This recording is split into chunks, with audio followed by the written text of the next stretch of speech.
ये कहानी है मांगीराम की। मांगीराम घूम घूम कर बॉल पेन बेचा करता था, कभी सड़क पर, कभी ट्रेन में तो कभी बस में। मांगीराम बस के अंदर पेन बेच रहा है। पेन ले लो भाई साहब, पेन ले लो, पेन ले लो भाई साहब। कंपनी का प्रचार आपका फायदा है। मात्र 20 रुपए में भाई साहब 5 कलम का सेट है, 5 कलम का। पेन ले लो भाई साहब, पेन भाई साहब देखो, चला के देखो भाई साहब, बहुत बढ़िया चलता है भाई साहब, बहुत बढ़िया है। अरे भाई 15 का दे दो। 15 तो खरीद ही नहीं है भाई साहब, एक दाम 20 के 5। एक दाम है भाई साहब, एक दाम है 20 के 5 है। हाँ, और भैया पेन भी बिल्कुल इम्पोर्टेंट क्वालिटी वाला है, मेरी गारंटी है भाई साहब। एक सेट मुझे दे दो भाई। पिछले कई सालों से मांगीराम बॉल पेन बेचकर अपने परिवार का पेट पाल रहा है। उसके परिवार में उसकी 7 साल की बेटी मुन्नी, उसकी बीवी लक्ष्मी और उसकी बूढ़ी माँ थी। मांगीराम के पेन कभी ज्यादा बिकते, कभी कम, कभी बिल्कुल नहीं। इसलिए परिवार का गुजारा बस किसी तरह चल पाता था। लेकिन इधर कुछ महीनों से उसका काम लगभग ठप सा हो गया था। इसके बावजूद मांगीराम ने अपनी बेटी की पढ़ाई में कोई कसर नहीं छोड़ रखी थी। वो उसे प्राइवेट स्कूल में पढ़ाता था। देर सवेरे वो स्कूल की फीस भर भी दिया करता था।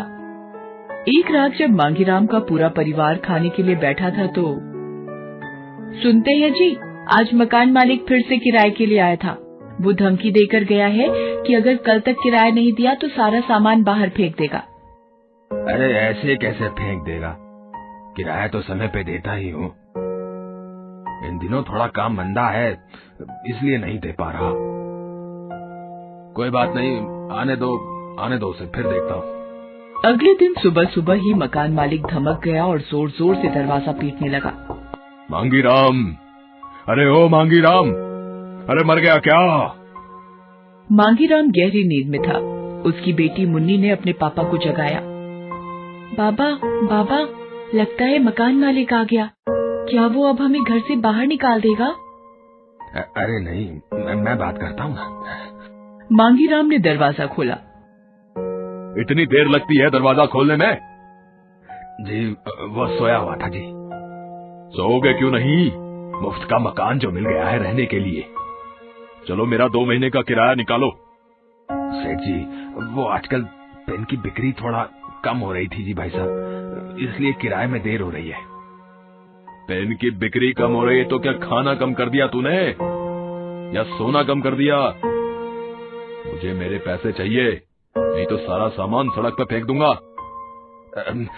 ऐसा मत करिए साहब, जरा देखिए तो सही, सर्दियों का समय है, कहाँ जाऊंगा ऐसे में अपनी पत्नी, बेटी और बूढ़ी माँ को लेकर भाई साहब। वो मेरा टेंशन नहीं है, मैंने अपना मकान भाड़ा कमाने के लिए रखा है, कोई धर्मशाला नहीं खोल रखा है। मकान मालिक ने मांगीराम की एक न सुनी और सामान सहित पूरे परिवार को बाहर निकाल दिया। वैसे भी सामान के नाम पर उसके पास कुछ बर्तन, कुछ कपड़े, 2 फटी चादर और एक चटाई ही तो थी। मांगीराम को कुछ समझ नहीं आ रहा था कि वो अपने परिवार को लेकर कहाँ जाए। आखिरकार उसने फुटपाथ किनारे ही रहने का निर्णय लिया। फुटपाथ पर? लेकिन यहाँ हम कैसे रहेंगे? लक्ष्मी, जब तक कुछ पैसे का जुगाड़ ना हो जाए हमें यही रहना होगा। सुनो ना, तुम चादरें निकालो, मैं उससे अपने फुटपाथ के घर की दीवारें बना देता हूँ। मांगीराम ने फुटपाथ की एक जगह को चुना और उसे चादरों से घेरा और उसे ही अपना घर बना लिया। उसके बगल में और भी कई लोग थे, कुछ मजदूर जो रात को वहीं सोते थे, कुछ भिखारी और कुछ कुत्ते। फुटपाथ पर रहने वाला एक कुत्ता तो मुन्नी का दोस्त भी बन गया था, जो उसे देखते ही अपनी पूंछ हिलाता। उस बेचारी का स्कूल भी छूट गया था। मांगीराम के परिवार का दिन तो किसी तरह निकल जाता। रात को सभी को बहुत दिक्कत होती, क्योंकि ठंडी हवा फटी चादरें नहीं रोक पाती थी। पूरा परिवार करवटें बदलते ही रात काटता। लेकिन एक दिन फुटपाथ की वो जगह भी छूट गई जब एक रात। किससे पूछकर यहाँ तुम फुटपाथ पर रहने लगे हैं? साहब, फुटपाथ पर रहने के लिए किसी से पूछना पड़ता है क्या? नहीं तो क्या ये फुटपाथ तेरे बाप का है क्या? बाप को क्यों बीच में लाते हैं साहब, वो बेचारे तो कब के इस दुनिया को छोड़कर चले गए। तो तू भी अब उनकी तरह अपने परिवार को लेकर यहाँ से चला जा, समझा क्या? नहीं तो डंडा मारकर सारा बदन लाल कर दूंगा। मांगीराम को फुटपाथ से भी जाना पड़ा। उसे समझ नहीं आ रहा था कि फुटपाथ पर रहने से किसी को क्या दिक्कत हो सकती है। वो सभी पूरी रात इधर से उधर भटकते रहे। भटकते भटकते सुबह हो गई। मांगीराम अपने परिवार को लेकर एक पार्क में गया और वहीं चादर बिछाकर सभी बैठ गए। इस तरह हम लोग कब तक भटकते रहेंगे? बेचारी बूढ़ी अम्मा कल पूरी रात खांस रही थी। मुन्नी को भी देखो ना, बुखार है। सब ठीक हो जाएगा लक्ष्मी, भगवान हमारी परीक्षा ले रहा है। मांगीराम अपने परिवार को वहीं छोड़कर पेन बेचने निकल पड़ा।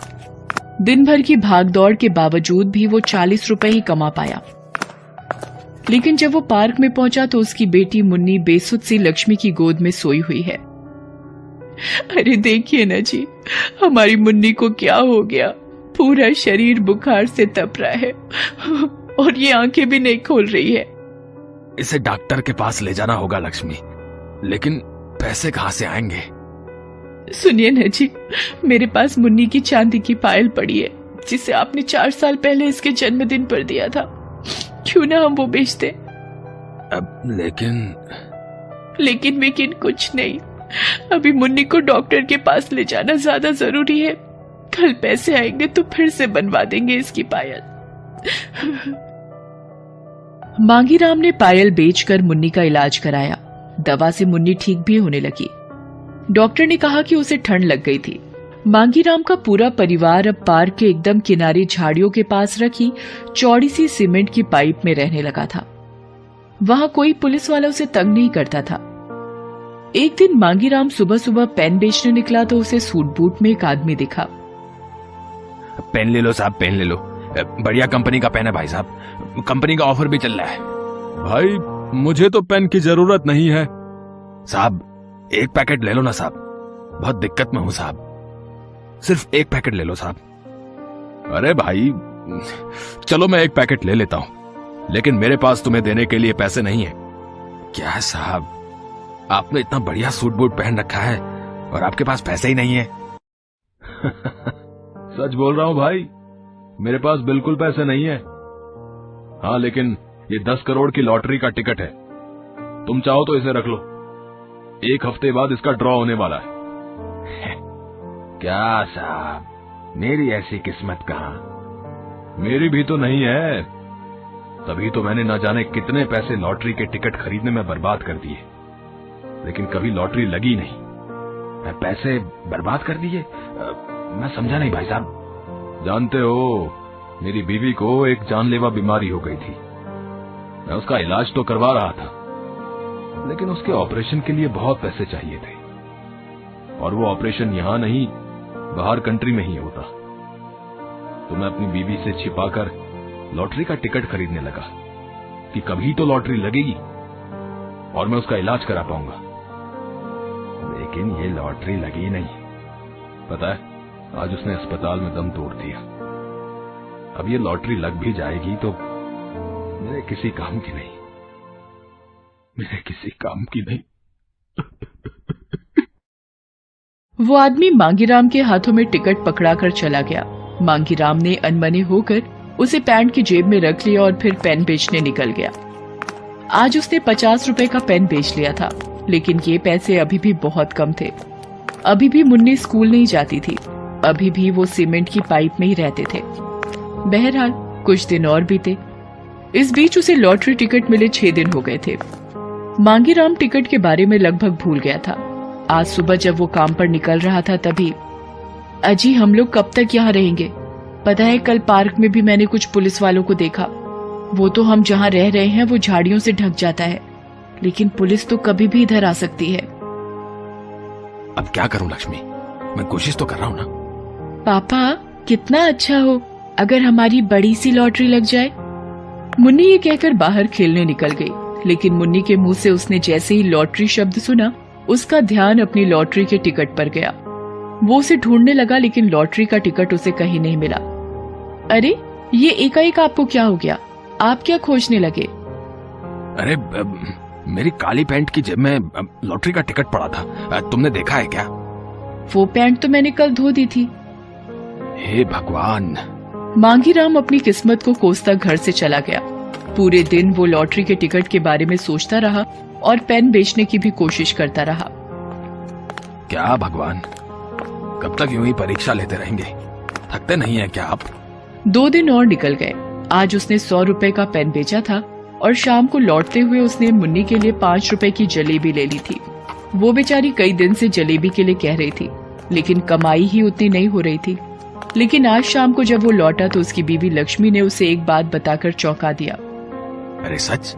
वो लॉटरी का टिकट पैंट धुलने के पहले मुन्नी ने निकाल लिया था और उसे संभाल कर रखा है। हाँ, लेकिन तुम वो टिकट क्यों खोज रहे हो? आपकी लॉटरी लगी है क्या? अरे नहीं, उसका ड्रॉ तो 2 दिन पहले ही हो गया। क्या पता हमारा नंबर निकल गया हो। अरे नहीं, हमारी किस्मत ऐसी कहा। वैसे भी अब तो 2 दिन हो गए। जिसको इनाम मिलना होगा उसको मिल गया होगा। खैर ये सब छोड़ो, जो होना है वो तो होगा ही। ये जलेबी मैं मुन्नी के लिए लेके आया हूँ, उसे दे दो जरा। तब लक्ष्मी ने अखबार में लपेटी जलेबी को निकाला और उसे मुन्नी को खाने के लिए दिया। उसी समय मांगीराम की नजर अखबार के उस टुकड़े पर गई जिसमें जलेबी बंधी हुई थी। उस पेपर की कटिंग पर 2 दिन पहले हुए लॉटरी के ड्रॉ का नंबर लिखा हुआ था। उसने मुन्नी से लॉटरी का टिकट मंगवाया और उससे नंबर मिलाने लगा। मांगीराम के हाथ में टिकट है और वो पेपर की कटिंग से नंबर मिला रहा है। पेपर की कटिंग पर लिखा है 132626। 1 3 2 6 2 6।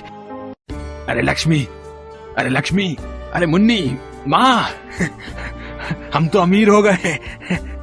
ये तो मेरी टिकट का नंबर है जिसमें 10 करोड़ की लॉटरी लगी है। हाँ, 10 करोड़ की। 10 करोड़ की। पल में मांगीराम खाकपति से करोड़पति हो गया था। जब तक कि उसे पैसे मिल नहीं गए उसे अपनी किस्मत पर विश्वास ही नहीं हो रहा था। मांगीराम ने गरीबी देखी थी, इसलिए उसे गरीबों का दर्द पता था। इसलिए तो उसने अपने घर के पहले उन गरीबों के लिए एक बड़ा सा होम बनवाया जिनके सर पर रहने को छत नहीं थी, जिसके पास खाने को रोटी नहीं थी। मांगीराम ने फिर अपना घर बनाया और पेन बनाने की फैक्ट्री खोली। आज उसकी फैक्ट्री में हजारों लोग काम करते हैं। हजारों घरों का चूल्हा मांगीराम की वजह से चलता है। मांगीराम ने उस आदमी को भी खोजने की बहुत कोशिश की जिसने उसे लॉटरी का टिकट दिया था, लेकिन वो कभी मिला ही नहीं।